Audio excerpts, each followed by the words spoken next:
শুভেচ্ছা আমন্ত্রণ দেশ জনপদ লাইভে সঙ্গে আমি শিখা আজিজ। রাজধানীর ট্রাফিক ব্যবস্থাপনা নিয়ে বিস্তারিত জানাতে শাহবাগ থেকে যুক্ত হচ্ছেন সহকর্মী আলিমুজ্জামান সাফওয়ান। সরাসরি যাচ্ছি তার কাছে। সাফওয়ান, এখন ট্রাফিক ব্যবস্থাপনা কেমন দেখছেন আপনি? এই মুহূর্তে আমি রয়েছি রাজধানীর শাহবাগ এলাকায়। আপনারা কিন্তু আমার পিছনে দেখতে পাচ্ছেন, আজ কিন্তু সপ্তাহের প্রথম কর্মদিবস রবিবার, এবং আজকে কিন্তু রাজধানীতে বেশ যানবাহনের একটি চাপ রয়েছে। তবে শিক্ষার্থীরা সকাল থেকেই আজকে পঞ্চম দিনের মতো রাজধানীতে তাদের ট্রাফিক ব্যবস্থা নিয়ন্ত্রণে কাজ করছে। এই মুহূর্তে আমি দেখতে পাচ্ছি শিক্ষার্থীদের পাশাপাশি বিভিন্ন সংস্থা, নিরাপদ সড়ক চাই এবং রেড ক্রিসেন্টের ভলেন্টিয়ার এবং বিএনসিসি, নৌসেনা ক্যাডেট যারা রয়েছে তারাও কিন্তু কাজ করছে। পাশাপাশি আইন শৃঙ্খলা নিয়ন্ত্রণে আনসার সদস্যরা ট্রাফিক নিয়ন্ত্রণে কাজ করছে। কিছুক্ষণ আগে কিন্তু শাহবাগ এলাকায় বৃষ্টি হয়েছে। আমরা দেখতে পেয়েছি যে বৃষ্টি উপেক্ষা করে, বৃষ্টিতে ভিজে তারা শিক্ষার্থীরা রাস্তায় তাদের যে কাজ সেটি করছে। তারা যেমনটি বলছে যে এটি তাদের একটি দায়িত্ব, তারা দেশ সংস্কারের দায়িত্ব নিয়েছে, এবং তারা যেহেতু রাস্তায় এখনো পুলিশ নেই, পুলিশ রাস্তায় না থাকার কারণে ট্রাফিকের যে বিশৃঙ্খলা সৃষ্টি হবে সেটি রোধে তারা কাজ করছে। এই মুহূর্তে আমি একজন শিক্ষার্থীর সাথে কথা বলতে চাই, তিনি ট্রাফিক নিয়ন্ত্রণে কাজ করছে। জি, আপনি তো ট্রাফিক নিয়ন্ত্রণে কাজ করছেন, আপনারা কোনো চ্যালেঞ্জের মুখোমুখি হয়েছেন কিনা, বা নগরবাসী আপনাদের কী ধরনের সাহায্য করছে? জি, ধন্যবাদ। আমরা ওরকম কোনো চ্যালেঞ্জের মুখোমুখি হইনি। নগরবাসী আমাদেরকে স্বতঃস্ফূর্তভাবে সাহায্য করছে। এখানে আমাদের রেড ক্রিসেন্টের ভাইয়েরা আছে, আমাদের নিরাপদ সড়ক চাই এবং আমাদের স্কাউটের ভাইয়েরা আছে। তারা স্বতঃস্ফূর্তভাবে দেশ সংস্কারের অংশ হিসেবে আজকে এখানে ট্রাফিক পুলিশের দায়িত্ব নিয়েছে। এখানে সাধারণ মানুষ যারা আছে তারা এখানে যারা আইন শৃঙ্খলায় নিয়োজিত ব্যক্তিবর্গ আছে তাদের কথা মেনে চলছেন, আমাদের ছাত্রদেরকে তারা মেনে চলছেন। এখানে আনসার ভাইয়েরা অক্লান্ত পরিশ্রম করছেন। তারা এখানে কিছুক্ষণ আগে বৃষ্টি হয়েছে, বৃষ্টিতেও তারা ভিজে কাজ করেছেন। আমাদের সাধারণ ছাত্র যারা আছেন, ছাত্র সমাজ সবাই এখানে বৃষ্টিতে ভিজে, বৃষ্টি উপেক্ষা করে, একটু আগে অনেক রোদ ছিল, রোদ এবং বৃষ্টি উপেক্ষা করে তারা স্বতঃস্ফূর্তভাবে তাদের কাজ করতেছেন। আমি আরেকজনের সাথে কথা বলতে চাই, আমার সাথে রেড ক্রিসেন্টের একজন সদস্য রয়েছে। আপনারা কত ধরে আছেন? আমরা এখানে 5 দিন ধরে এখানে ট্রাফিক নিয়ন্ত্রণের দায়িত্বে আছি। এখানে আমাদের একটু মানিয়ে নিতে আমাদের কষ্ট হলেও দেশপ্রেম থেকে কিংবা নিজের দায়িত্ববোধ থেকে আমরা চেষ্টা করছি। আর আমরা চেষ্টা করছি প্রত্যেকের সাথে ভালো ব্যবহার করে তাদের ট্রাফিক নিয়মগুলো মানার জন্য। এখানে যে বাস ড্রাইভার কিংবা হেল্পাররা তারা ট্রাফিক আইন মানছেন না, তাদেরকে আমরা ব্রিফিং দিয়ে বুঝিয়ে দিচ্ছি, ট্রাফিক আইন সম্পর্কে তাদের জানাচ্ছি। যারা ট্রাফিক নিয়ম মেনে চলছেন না তাদের জন্য কি কোনো শাস্তি দিয়েছে, তার ব্যবস্থা করছেন কিনা আপনারা? না, আসলে ওরকমভাবে আমরা কোনো কিছু ব্যবস্থা করি নাই, কারণ যারা ট্রাফিক নিয়ম মানছে না, আমরা এখন বর্তমানে আইনের দায়িত্বে নাই, যেহেতু স্বেচ্ছাসেবক, আমরা আমাদের স্থান থেকে যতটুকু সম্ভব তাদেরকে ব্রিফিং দিয়ে আমরা সতর্ক করার চেষ্টা করছি। যে আপনারা কিন্তু শুনছিলেন যে তারা কিন্তু নিরলসভাবে রাস্তায় ট্রাফিক নিয়ন্ত্রণের দায়িত্ব পালন করছে, এবং নগরবাসী কিন্তু তাদেরকে সব ধরনের সহযোগিতা করছে। তাদেরকে ভারী এবং শুকনো খাবার, পাশাপাশি পানি, বিভিন্ন জুস দিয়ে কিন্তু তাদেরকে সাহায্য করছে। তবে তারা যেমনটি বলছেন যে রাস্তায় যখনই ট্রাফিক পুলিশ নেমে যাবে তখনই তারা এই ট্রাফিক নিয়ন্ত্রণের কাজ রেখে তাদের যে পড়াশোনার দায়িত্ব রয়েছে সেটি পালনে তারা বিশ্ববিদ্যালয়, স্কুল, কলেজে ফিরে যাবে। এই ছিল বর্তমানে রাজধানী শাহবাগ থেকে আমার কাছে থাকা ট্রাফিক আইনের সর্বশেষ খবর। সাফওয়ান, অনেক ধন্যবাদ আপনাকে। রাজধানীর ট্রাফিক ব্যবস্থাপনা নিয়ে বিস্তারিত জানছিলাম সহকর্মীর কাছে। রাজধানীতে থানাগুলোতে ফিরতে শুরু করেছেন পুলিশ সদস্যরা। ইতিমধ্যে চালু হয়েছে জরুরি সেবাগুলো, তবে এখনো কাটানির শঙ্কা। কাজ করছেন সাদা পোশাকেই। সর্বশেষ পরিস্থিতি জানাচ্ছেন সহকর্মী কায়েস রাহাত। দেশের পরিস্থিতি স্বাভাবিক হয়ে যাওয়ার সাথে সাথেই থানাগুলোতে ফিরতে শুরু করেছে পুলিশ সদস্যরা। আমরা এই মুহূর্তে রয়েছি মতিঝিল থানায়, এবং এখানে এসে আমরা দেখতে পেয়েছি যে পুলিশ যারা সদস্য ছিলেন এখানে কর্মরত, তারা ধীরে ধীরে তাদের যে কর্মস্থল সেখানে ফিরতে শুরু করেছেন। এবং রাজধানীর অন্যান্য থানাগুলোর ক্ষেত্রে যেটি দেখা গিয়েছে সেটি হচ্ছে যে যেই থানাগুলো একেবারেই ধ্বংস হয়ে যায়নি বা পুড়িয়ে দেওয়া হয়নি, সেই থানাগুলোতে মোটামুটিভাবেই যারা সেখানকার কর্মরত ছিলেন বা পুলিশ সদস্য ছিলেন তারা মোটামুটি সিভিল ড্রেসে হলেও সেই জায়গাগুলোতে ফিরে এসছেন, এবং তাদের যে স্বাভাবিক কাজ সেই স্বাভাবিক কাজটি এখন তারা ধীরে ধীরে আবার চালু করে দিচ্ছেন। তারা বলছেন তারা যে ধরনের কাজগুলো সাধারণত করে থাকেন, যেমন জিডি নেয়া, তারপর হচ্ছে যে পাসপোর্টের যে বিষয়টি থাকে, পুলিশ ক্লিয়ারেন্স বা ভেরিফিকেশনের যে ব্যাপারগুলো থাকে, সেই ব্যাপারগুলো কিন্তু তারা ইতোমধ্যেই চালু করছেন এবং ইতোমধ্যে সেই জিনিসগুলো তারা করে যাচ্ছেন। এবং এই ক্ষেত্রে অন্য একটি বিষয় যেটি লক্ষণীয় সেটি হচ্ছে যে তারা পুলিশের যে ড্রেসটা বা পুলিশের যে ইউনিফর্মটা ছিল সেই ইউনিফর্মটা ব্যবহার করছেন না, তার বদলে তারা স্বাভাবিক যে পোশাক মানুষজন পরে থাকে সেই স্বাভাবিক পোশাকে বা সিভিল ড্রেসেই তারা এই ধরনের কার্যক্রমটা চালু রাখছেন। রাখছেন এবং তারা এটা বলছেন যে রাজধানীর অন্যান্য যে থানাগুলো মোটামুটি ধ্বংসপ্রাপ্ত হয়ে গিয়েছে বা পুড়িয়ে দেওয়া হয়েছিল, তো সেই থানাগুলোতে ধীরে ধীরে আবার থানাগুলো সংস্কার করা হবে এবং এরই ভেতর যত দ্রুত সম্ভব যে পুলিশ সদস্য যারা ছিলেন তারা তাদের নিয়মিত যে কার্যক্রম সেই কার্যক্রমে ফিরবেন। পুলিশ সদস্যরা বলছেন যে তারা জনসাধারণ এবং শিক্ষার্থী যারা এ পর্যন্ত মাঠে রয়েছেন তাদের সহযোগিতা কামনা করছেন এবং তারা বলছেন যে যদি জনগণ এবং শিক্ষার্থী বলতে সর্বস্তরের মানুষ যদি পুলিশদের সাথে সহযোগিতা করে তবে সেটা দেশের জন্য বা দেশের আইন শৃঙ্খলা রক্ষা করার জন্য একটি সর্বাঙ্গীন মঙ্গল বয়ে নিয়ে আসবে। মতিঝিল থানা থেকে এই ছিল আমার কাছে সর্বশেষ। ট্রাফিক পুলিশদের অনুপস্থিতিতে সড়ক শৃঙ্খলার কাজে ব্যস্ত সময় পার করছেন সাধারণ শিক্ষার্থীরা। এই বিষয়ে বিস্তারিত বাগেরহাট থেকে জানাচ্ছেন সহকর্মী এস এস সোহান। কয়েকদিন ধরে পুলিশ সদস্যরা স্বাভাবিক দায়িত্ব পালন না করায় সড়কে শৃঙ্খলা প্রার্থে কাজ করছে সাধারণ শিক্ষার্থীরা। এই মুহূর্তে আমি রয়েছি বাগেরহাট কেন্দ্রীয় বাস স্ট্যান্ড সংলগ্ন যে ট্রাফিক মোড় রয়েছে সেই ট্রাফিক মোড়ে।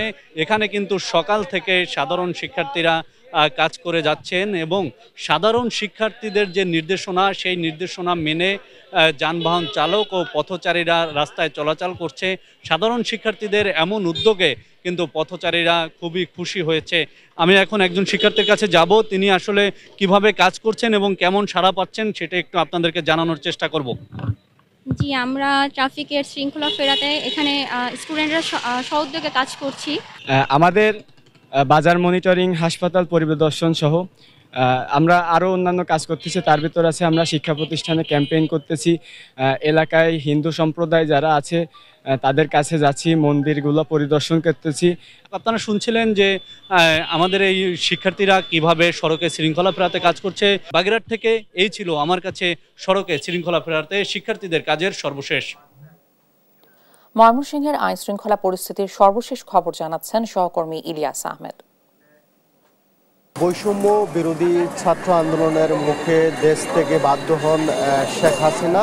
তারপর আমরা লক্ষ্য করেছি যে আইন শৃঙ্খলা বাহিনী কিছুটা কিন্তু নিষ্ক্রিয় হয়ে পড়ে এবং সড়কে কিন্তু আবারও দায়িত্ব নেয় শিক্ষার্থী সহ স্বেচ্ছাসেবী সংগঠনের সদস্য যারা আছেন তারা কিন্তু দায়িত্ব নেয়। গত 6 দিন ধরে আমরা কিন্তু দেখেছি মহাসড়কে সাধারণ শিক্ষার্থী যারা আছেন তারা কিন্তু দায়িত্ব পালন করছেন এবং তারা কিন্তু সাধারণত ট্রাফিক নিয়ন্ত্রণের পাশাপাশি সড়কে যেন শৃঙ্খলা ফিরে আসে সেই লক্ষ্যে তারা কিন্তু কাজ করছেন। আমি এখন রয়েছি ময়মনসিংহ নগরীর নতুন বাজার এলাকায় রয়েছে। পরিস্থিতি সেটি কিন্তু অনেকটাই স্বাভাবিক রয়েছে। এছাড়াও সেনাবাহিনীর যে টহল সেটিও কিন্তু অনেকটাই জোরদার রয়েছে এবং সাধারণ শিক্ষার্থীরা বলছেন যে যতদিন পর্যন্ত না সড়কে শৃঙ্খলা ফিরবে ততদিন পর্যন্ত তারা তাদের যে কার্যক্রম সেটি কিন্তু অব্যাহত রাখবেন সেই বিষয়টি বলছিলেন এবং তারা সড়কে এবং বাজারে এবং অন্যান্য স্থানে শৃঙ্খলা ফেরানোর জন্য তাদের যে কার্যক্রম সেটি কিন্তু তারা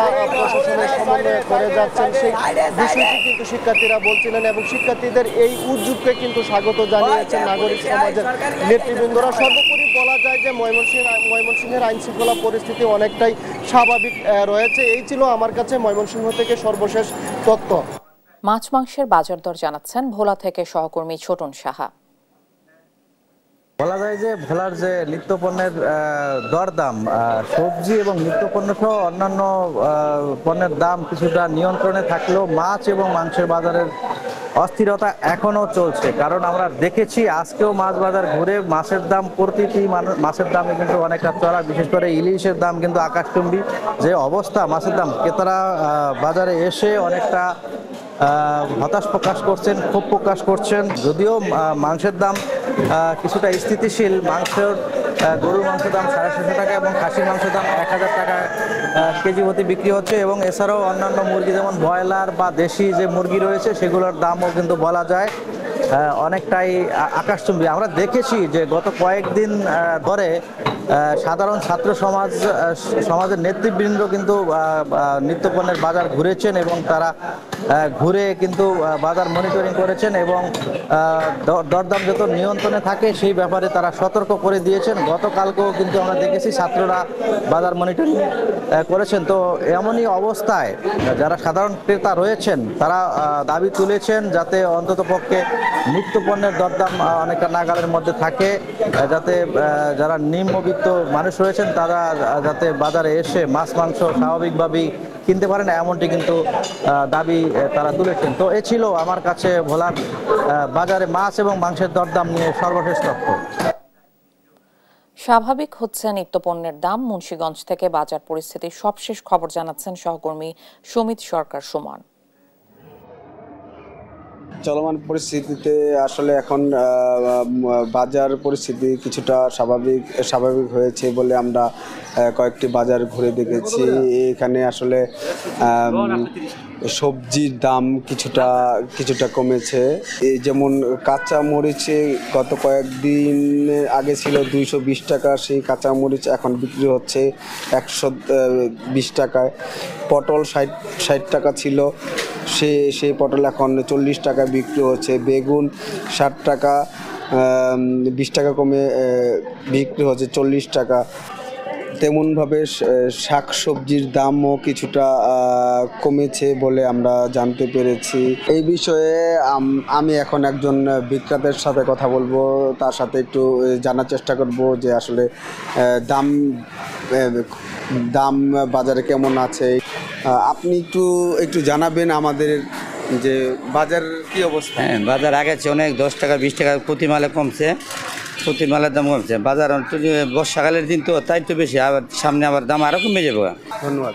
জি, আপনি যেমনটি শুনছিলেন আসলে একজন বিক্রেতার কাছে। এদিকে মুদি বাজারে আমরা ঘুরে দেখেছি, শুধু পেঁয়াজের দাম 120 টাকা, সেই পেঁয়াজ বিক্রি হচ্ছে 110 টাকায়। আর ডিম ছিল 55 টাকা, সেই ডিম 50 টাকায় বিক্রি হচ্ছে। এই ছিল আমার কাছে মুন্সিগঞ্জ থেকে বাজারের সর্বশেষ তথ্য। কুষ্টিয়ায় সবজি মাছ মাংসের দাম স্থিতিশীল থাকলেও বেড়েছে চালের দাম। সেখানকার বাজার পরিস্থিতি জানাচ্ছেন সহকর্মী নাহিদ হাসান তিতাস। নতুন সরকার গঠনের পর স্বাভাবিক হতে শুরু করেছে কুষ্টিয়ার জনজীবন, তবে এখন পর্যন্ত স্বাভাবিক হয়নি নিত্যপণ্যের বাজার। আমি রয়েছি কুষ্টিয়ার সবচেয়ে বড় খুচরা বাজার পৌর বাজারে। এ বাজারে যদি আমি বাজার দর জানাই, যেমন সব ধরনের চালের দাম কেজিতে বেড়েছে 2 থেকে 3 টাকা করে। আজকের বাজারে সরু মিনিকেট চাল কেজিতে 2 টাকা বেড়ে বিক্রি হচ্ছে 70 টাকা কেজি দরে, এবং কাজললতা চাল কেজিতে 2 টাকা বেড়ে বিক্রি হচ্ছে 64 টাকা কেজি দরে। এছাড়াও বেড়েছে মোটা আটাশ চালের দাম। মোটা আটাশ চাল কেজিতে 3 টাকা বেড়ে বিক্রি হচ্ছে 56 টাকা কেজি দরে। অর্থাৎ আমরা বলতে পারি সব ধরনের চালের দামই কিন্তু কুষ্টিয়ার বাজারে সপ্তাহ ব্যবধানে বেড়েছে। এদিকে কিছুটা স্বস্তির খবর রয়েছে সবজির বাজারে, অর্থাৎ দাম না বাড়লেও কিন্তু স্থিতিশীল রয়েছে। আমি যারা খুচরা বিক্রেতা রয়েছে আমি তাদের সাথে কথা বলেছি। খুচরা বিক্রেতাদের যেটি দাবি যে আসলে এখানে তাদের করার কিছু নেই, কারণ তারা বড় বড় মহাজন এবং আড়তদারদের কাছ থেকে যেভাবে কিনছে সেইভাবেই কিন্তু তারা বাজারে বেচছে। এদিকে নতুন সরকারের কাছে কিন্তু যারা সাধারণ ভোক্তা রয়েছে তাদের প্রত্যাশা অনেক। তারা বলছে যত দ্রুত সম্ভব এই দীর্ঘদিনের বাজারে চলা এই অরাজকতা বন্ধে কার্যকারী পদক্ষেপ নেবে সরকার। তবে আমরা বাজার ঘুরে আজকে যেটি দেখেছি যে এখন পর্যন্ত বাজারে আসলে তেমন কোনো প্রভাব পড়েনি। যেমন চালের দাম বেড়েছে, তাছাড়া সবজির দাম স্থিতিশীল রয়েছে এবং মাছ মুরগির দামও স্থিতিশীল রয়েছে। সর্বশেষ সাধারণ মানুষের প্রত্যাশা এতটুকুই যে নতুন সরকারের হাত ধরেই আলোর পথ দেখবে সাধারণ মানুষ, ফিরবে বাজারের শৃঙ্খলা। এই ছিল কুষ্টিয়ার বাজার থেকে আমার কাছে সর্বশেষ খবর। সাভারে কিছুটা কমেছে সব ধরনের নিত্যপণ্যের দাম। সেখানকার বাজার দর নিয়ে আরো জানাচ্ছেন সহকর্মী শাহিনুর রহমান। আমি কিন্তু এই মুহূর্তে আছি সাভারের সবচেয়ে ব্যস্ততম একটি পাইকারি আড়ত এবং খুচরা বাজার, যে বাইপাল আড়ত, এখানে কিন্তু আছে। আপনি দেখতে পাচ্ছেন যে সকাল থেকে কিন্তু আমরা দেখতে পাচ্ছি যে বাজার কিন্তু অনেকটা জমে উঠেছে। এবং আপনি জানেন যে গত কয়েকদিনের ছাত্ররা এবং অন্যান্য যে সংস্থা থেকে মনিটরিং করার পরে কিন্তু বাজারটা একটু হলেও দাম কিছুটা কমেছে, এমনটি কিন্তু আমরা দেখেছি। আজকে কিন্তু অনেকটা পরিবর্তন আমরা পেয়েছি, আবার কিছু কিছু দোকানে কিন্তু পরিবর্তন পাইনি। বিশেষ করে দেখেছি যে কিছু কিছু দোকানে কিন্তু মূল্য তালিকা টানানো আছে, আবার কিছু কিছু দোকানে আমরা দেখেছি যে মূল্য তালিকা টানানো নেই।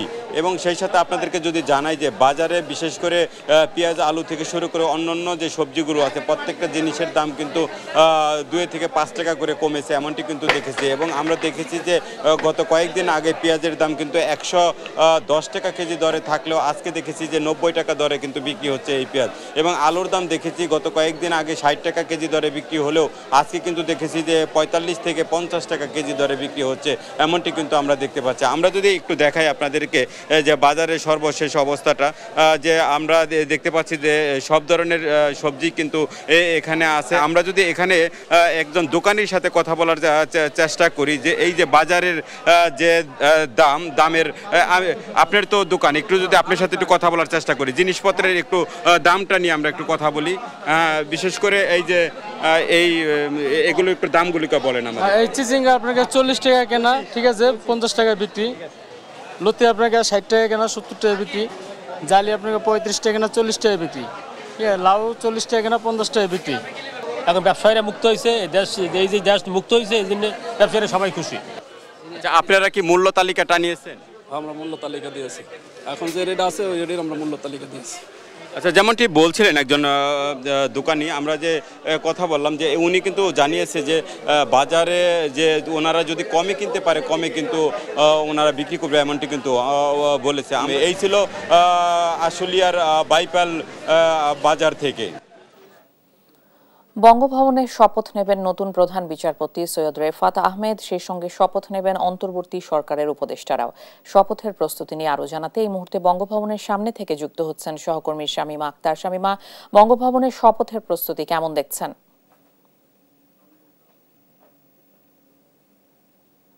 ধন্যবাদ। আপনি যেমনটি বলেছেন যে আজ বঙ্গভবনে শপথ নেবেন, প্রথমে শপথ নেবেন অন্তর্বর্তীকালীন সরকারের প্রধান উপদেষ্টা সহ এখানে সবাই এসেছেন এবং রাষ্ট্রপতি প্রথমে শপথ নেবেন হচ্ছে। আপনি জানেন যে গতকাল প্রধান বিচারপতি হিসেবে নিয়োগ হয়েছে বিচারপতি সৈয়দ রেফাত আহমেদ সাহেব, তিনি আগে প্রথমে শপথ নেবেন, তারপরে শপথ নেবেন আরও 2 জন উপদেষ্টা। আপনি জানেন যে 17 সদস্যের যে একটি উপদেষ্টা কমিটি রেখে একটি অন্তর্বর্তীকালীন সরকারের করা হয়েছিল, সেই সরকারের কিন্তু 3 জন উপদেষ্টা শপথ নেওয়া থেকে বিরত থেকেছিলেন। তাদের মধ্যে থেকে তারা ঢাকার বাইরে ছিলেন, 2 জন ছিলেন ঢাকার বাইরে এবং 1 জন দেশের বাইরে। সে যে দিক থেকে 3 জনেরও শপথ নেওয়া বাকি থাকায় আজ কিন্তু সেই 3 জন উপদেষ্টা শপথ নেওয়ার পুরো আনুষ্ঠানিকতা সম্পন্ন হয়েছে। আমরা এখন রাষ্ট্রীয় যে ভবনটি আছে বঙ্গভবনের দরবার হলে আমরা অপেক্ষা করছি।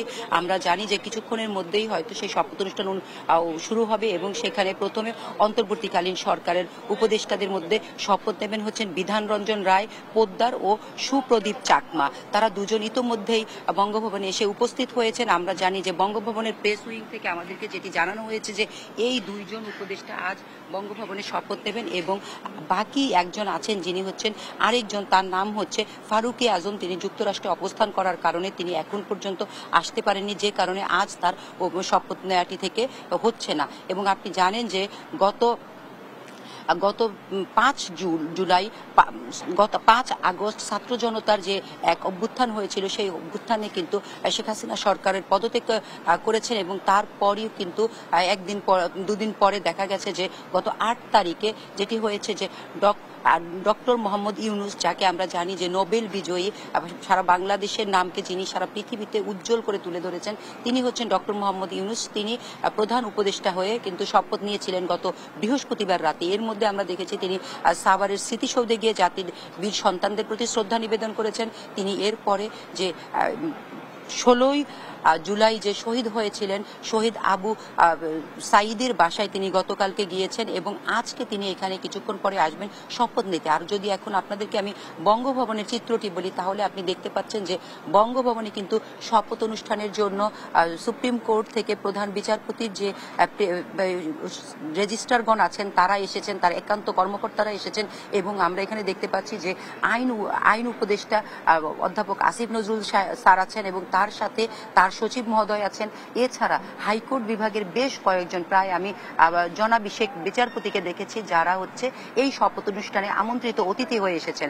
এছাড়া যে 2 জন শপথ নেবেন তাদের কিন্তু পরিবারের সদস্যগণ এখানে উপস্থিত হয়েছেন এবং আমরা যতটুকু জেনেছি যে দুপুর 12টার পর হচ্ছে শপথ অনুষ্ঠান হওয়ার কথা রয়েছে, তবে এখন পর্যন্ত অতিথি এবং সকল যারা শপথ নেবেন তারা কিন্তু উপস্থিত হলেও আমরা দেখতে পাচ্ছি যে দরবার হলের উপস্থিতিটা এখন পর্যন্ত মনে হচ্ছে যে পরিপূর্ণ হয়নি। তবে আমাদের সময় গড়িয়ে গেলে আমরা বুঝতে পারবো যে শপথ অনুষ্ঠানটি কি যথাসময়ে হয় কিনা। তবে এখন পর্যন্ত এই দরবার হলে রাষ্ট্রপতি মোহাম্মদ শাহাবুদ্দিন কিংবা প্রধান অন্তর্বর্তী সরকারের প্রধান ডক্টর মোহাম্মদ ইউনূস কতক্ষণ নাগাদ এখানে আসবেন সে বিষয়টি এখন পর্যন্ত নিশ্চিত করে আমাদেরকে বঙ্গভবনের প্রেস উইং থেকে জানানো হয়নি।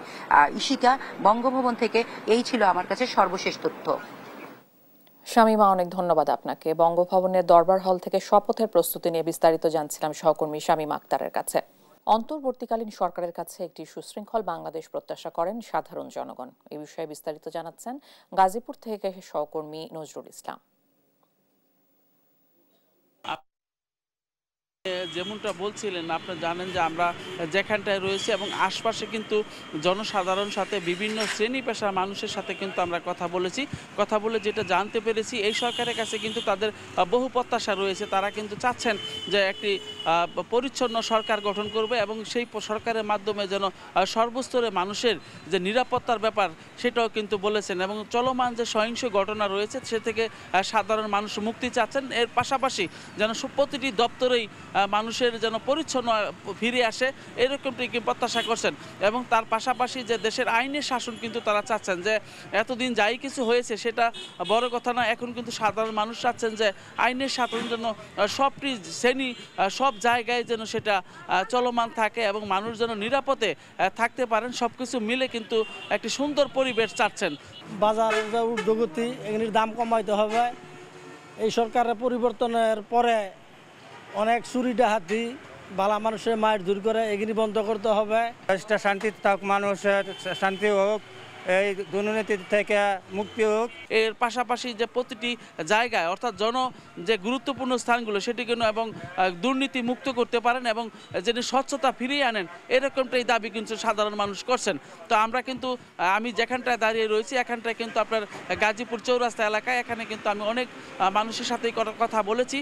তারা সবাই কিন্তু একই কথা বলছেন যে আইনের শাসন যেন প্রতিষ্ঠা পায়, যে আইনের শাসনের জন্য এত লড়াই সংগ্রাম সেটা যেন অব্যাহত থাকে। এর জন্যই কিন্তু তারা বলেছেন যে এখানে রক্ত দেওয়া হয়েছে আইনের শাসনের জন্য, সেটা যেন ঠিক থাকে। তো এমনটাই কিন্তু সকল মানুষের কাছে মুখ থেকে বেরিয়ে আসছে যে আইনের শাসন প্রতিষ্ঠা এবং একটি সুন্দর সমাজ ব্যবস্থা গড়ে তুলবে এই সরকারের কাছে, এমনটাই প্রত্যাশা করছেন সাধারণ মানুষ। আইন শৃঙ্খলা পরিস্থিতির সবশেষ খবর জানাচ্ছেন কুমিল্লা থেকে সহকর্মী সুমন কবির। যেটা বলছিলেন, কুমিল্লার যে আইনশৃঙ্খলা পরিস্থিতি আসলে স্বাভাবিক হয়ে উঠছে দিন দিন, তবে একটাই জানেন এখন মানুষের মধ্যে সে আতঙ্ক কাজ করছে। মেজর জেনারেল মোহাম্মদ জাহাঙ্গীর আলম এসেছিলেন এবং থানা পরিদর্শন করেছেন এবং জানিয়েছেন সর্বসাধারণের সহযোগিতার মাধ্যমে কুমিল্লার যে থানাগুলোকে তারা আসলে তার পাশে আছেন এবং থানার যে কর্তব্যরত পুলিশ যারা তারা যোগদান করছেন একে একে। তবে এখনো তারা মাঠে নামেনি এবং সেই দিক থেকে যদি বলি, কুমিল্লার যে আইনশৃঙ্খলা পরিস্থিতি আমরা দেখতে পাচ্ছেন যে আসলে মহাসড়ক এবং সড়কে আসলে আমরা দেখেছি ট্রাফিক পুলিশের সাথে আজকে ট্রাফিক পুলিশ নেমেছে, তার সাথে পিএনসি, যারা রেড ক্রিসেন্ট এবং যারা কোঠা বসে মাধ্যমে যে বিশ্ববিদ্যালয়ের শিক্ষার্থীরা আসলে কাজ করছেন। তবে একটা বিষয় জানা গিয়ে কুমিল্লার আইনশৃঙ্খলা পরিস্থিতি আমরা দেখেছি গত কিছুদিন যাবত লুটতরাজ যে ভাঙচুর চলছে, আসলে এগুলো সব মাদক সেবনকারীরা করছেন এবং সেই দিক থেকে যারা এলাকা বিএনপি জামাত রয়েছে তারা আসলে সহযোগিতা করছেন যে এই ধরনের ঘটনা না ঘটে, তারা আশ্রিত করছেন। তারা পারাবার আসলে একটা কমিটি গঠন করছে, যে তারা আরও বলেছে সর্বসাধারণের সাথে একসাথে মোকাবেলা করার জন্য তারা আহ্বান করছেন। তবে এখানে আমরা যে